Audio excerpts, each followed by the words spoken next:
I was at the gym yesterday when I met this super hot guy. He liked me so much that he left his gym bag right there for me, with his cards and everything. I was so ecstatic that I immediately had a whole after-gym spa day all for him. All that. After that, I went to the mall to buy some more makeup and clothes to go with my after-spa glow. And all of this didn't even cost me a penny thanks to that nice guy at the gym. He didn't even see it coming. Introducing Citi Identity Theft Solutions, free with any Citi card. Help getting your life back? That's using your card wisely.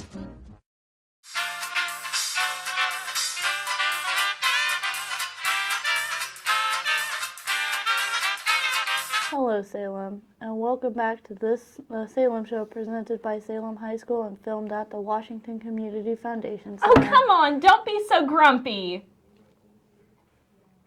Well, anyways, let's get on into the show. Aren't you going to ask what's wrong? Nope, I'm happy right now and nothing's going to make me sad. Not even announcements? I love announcements! For anyone interested in trying out for cheerleading in the 2019 to 2020 school year, there is a mandatory parent meeting on Tuesday, March 12th at 6 p.m. in the SHS library. Tryout practices and tryouts will be the week of April 1st. If you had a loaner Chromebook and did not turn in the charger that belongs with the loaner, please turn it in ASAP. If you don't turn it in, you'll be charged for it. Juniors and seniors, guest forms with a copy of your guest ID for prom are due today. Reminders to students to take their Chromebooks home each night. In the event no school because of weather, the school will have an e-learning day on the next inclement weather day. Please take the needed items home if there might be a chance of inclement weather. Tuesday was the Great American Songbook Concert. Great job, SHS and SMS choir members, for the amazing performance. Art Madness is starting. Join the middle school as we learn about the artwork from around the world and vote for your favorite art. Our regions include architecture, land garden installations, photography and hyperrealism, and sculpture. The brackets will be updated each day, so be sure to check in daily. Beck's Mill is searching for membership for the 2019 season. Membership will provide interest to the mill, surrounding buildings, and trails through the 2019 season. Students from 17 to college is $10. Individuals is $20, and a family is $30. Official membership applications are available at www.becksmill.org. Lifetime memberships are also available. Age 60 and under, individuals $150 and families $250. Age 61 and over, individuals $100 and families $200. The mill is also looking for help to pay for the benches from our science class. If you have no idea what I'm talking about, the benches are made from plastic bottle caps that are being collected. The benches are built at a cost of $250. If you contact Jack Maheron or Raymond Lee for more information or contribute to a sponsor a bench. Keep on collecting those bottle caps. And now let's go over to Leah with weather. Thanks, Cassie. It seems that everything is switching around this week because luckily temperatures are warming up. Saturday, there will be a high of 43 with a low of 27. It will be partly cloudy with only a 10% chance of rain. Then, Sunday, there will be a high of 50 and a low of 31. It'll be nice and sunny outside with a 0% chance of rain. So make sure you get outside this weekend before the cold comes back again. Now, on to sports with Clayton. Well, thanks, Leah. Really wish the warm weather would stay around here for spring break. But this is Indiana, so we are bound to have more snow sometime. So, speaking of spring, the ladies of the Diamonds, the Lady Lions softball action last night against the Paoli Rams.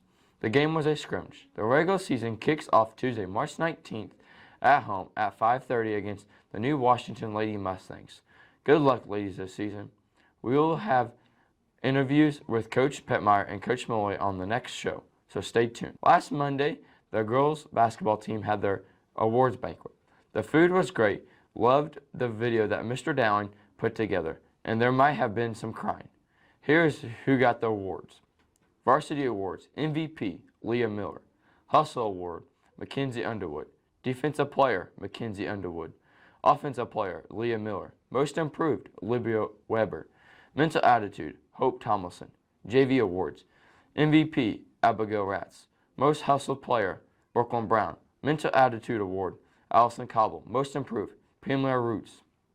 Again, congrats to all the ladies and coaches for a great season and Final Four appearance. And more sports news. The school board approved the high school to start an esports team. Don't know what esports is? Well, here you go. Esports, also known as electronic sports, is a form of competition using video games. Most commonly, esports takes the form of organized multiplayer video games competition, particularly between professional players and teams.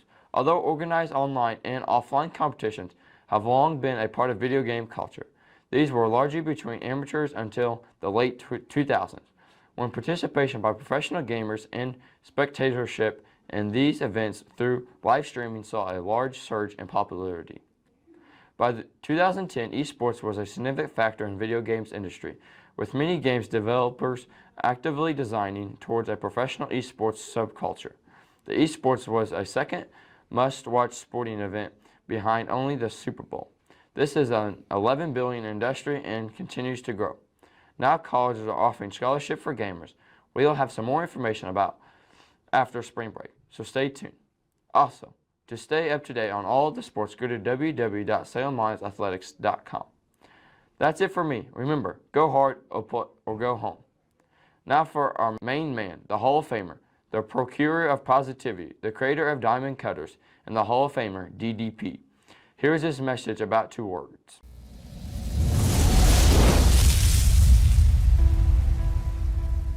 Hey guys, it's me DDP and welcome to another Motivational Monday. Today I want you to focus on 2 words. Be grateful. What do I mean by that? I mean, I want you to stop focusing on all that you don't have, because you've got so much. So many things are happening in your life that seem like, man, this isn't happening, that isn't happening. Focus on all the things that are happening. First thing I always think about is my health. Because no matter what, if I'm healthy, I'm above ground, that's a good day. Focus on the things that you have, the relationships you have with people that you really care about, as opposed to the one you're trying to make. Remember, those 5 people that you hang out most with are the people that you're going to become the most like. So if that doesn't work for you, maybe you should move out some of those 5 and move in some real positive forces. And it's going to start with you being grateful for where you are. Man, I thank God every day for where I am. And I worked off to get here. But whenever I start getting down at all, I always go back to be grateful. Think about it and own it.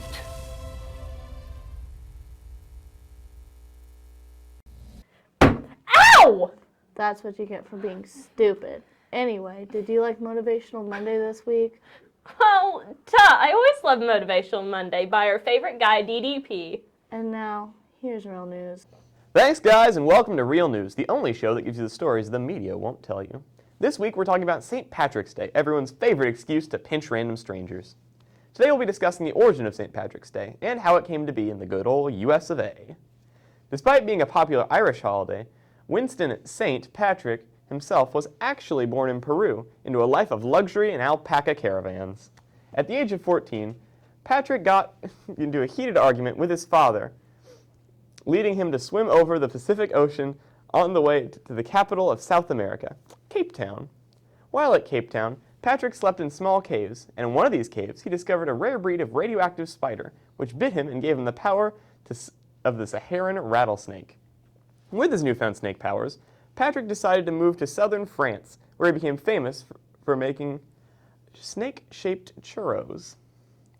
After collaborating with American industrialist Henry Ford, St. Patrick became the owner of the world's first food truck.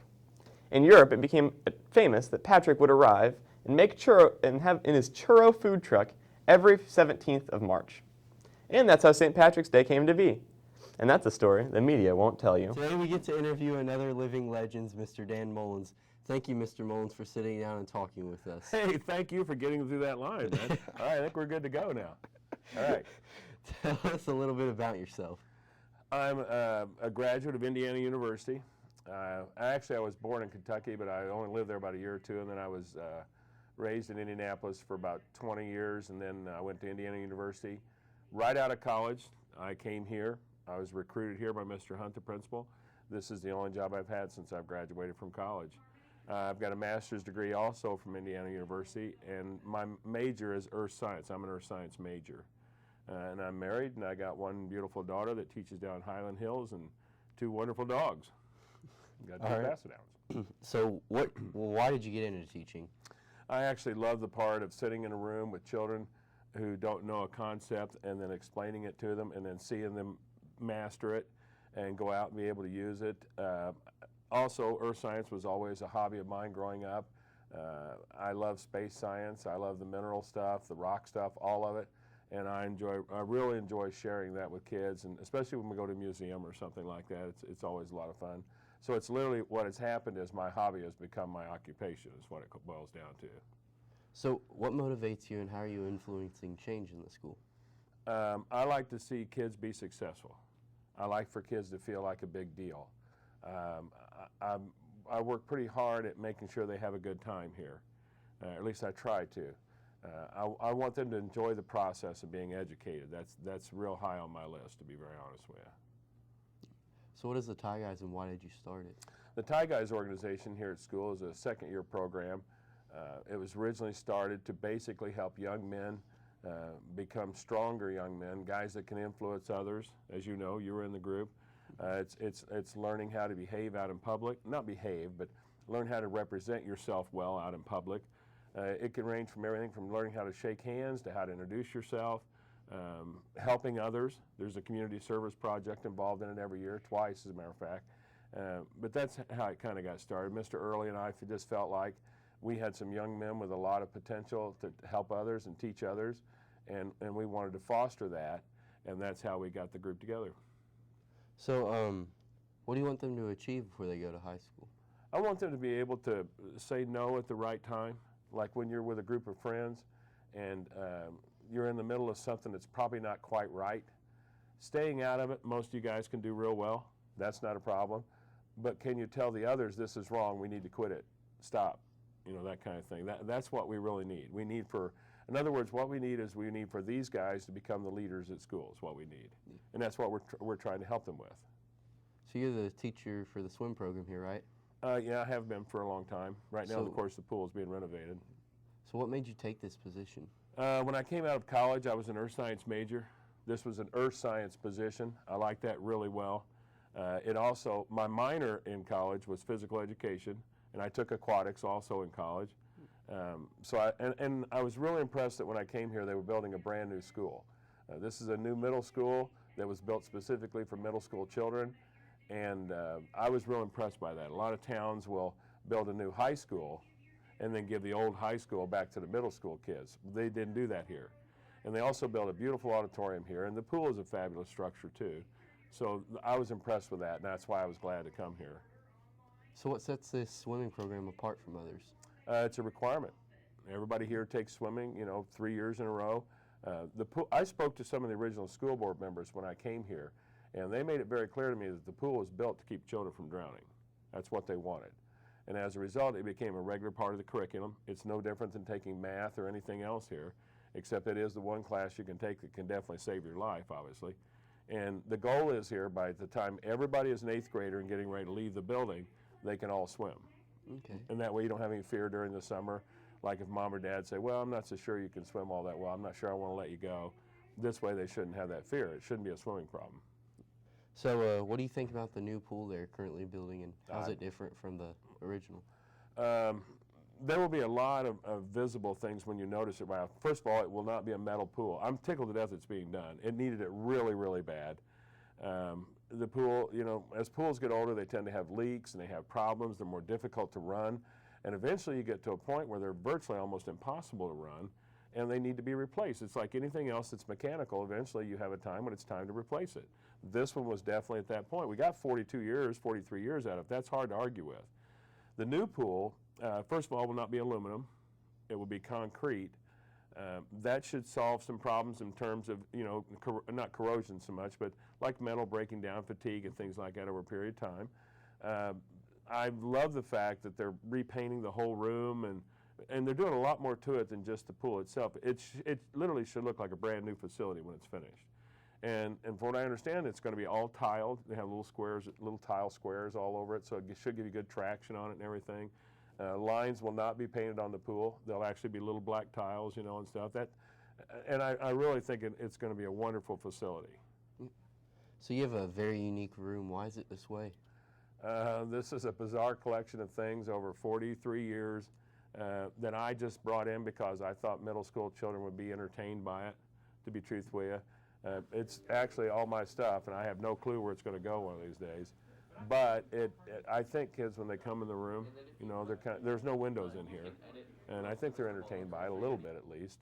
It's some stuff that relates to them to some degree. Do you think it affects their attitude to work? Yeah, I hope so. I hope they're comfortable in here. I hope they enjoy, the surroundings. It doesn't feel like a hospital room, and it doesn't feel like a zoo. I think it's a comfortable place to work and a fun place to work. I like that aspect of it, Plus, it's the only room that when the power goes off, you can get the lightsabers and do fights and stuff like that. You can't do that anywhere else. So, finally, I heard that you were retiring this year. Do you have a story you'd like to talk to us about today? Not really for the most part. I'm just thrilled, with how things have gone since I've been here. I have zero complaints. I'm very pleased. I was always really proud of the pool. I always felt like it was a show place for us here at school. I'm tickled to death they're redoing it. I'm really pleased that they got Mr. Wade Swift working on it again, and he will be the one to make sure in the future that it contains, and he's done a wonderful job on the one we have now. Those things, I feel like I'm leaving in really good hands. I'm really pleased with that. And I just hope the next person that comes along has as good a time that I did, to be very honest with you. All right, thank you for sitting down with us today, Mr. Mullins. You're more than welcome, bud. It's been great talking to you. You too, bud. It's good to see you again, too. You too. Well, it seems like that's all for us, Salem. If you liked it, let me know. If you didn't like it, let me know. Bye!